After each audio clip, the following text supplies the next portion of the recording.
سمعوا قصة هذا المقروض خطية، زوجته خاينته وشافوها بعينه، حسن صارت بيه جلطة دماغية. حسبي الله ونعم الوكيل.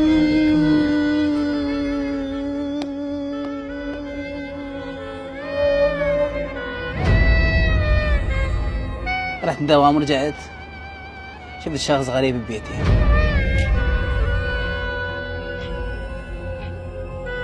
وهالوقعة وقعة؟ اي والله ودوني المستشفى قالوا بيك جلطة دماغية. ورا ما ذبتني قال خلنا نعالجك. اخذت سلفة من المصرف 25 مليون، اخذت من جيبها وعافتني وراحت ذبتنا على اهلي. لا لا لا لا. اي والله.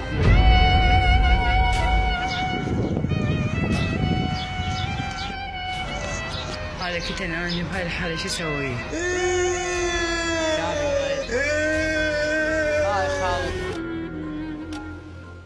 واخذت ال 25 مليون وبنتي وراحت والبنيه وياها. اي والله وشالت لحد الان ما عندها وين.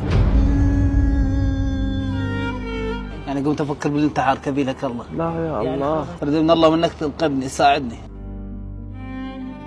انت شنو منتسب وين؟ منتسب بالمرور.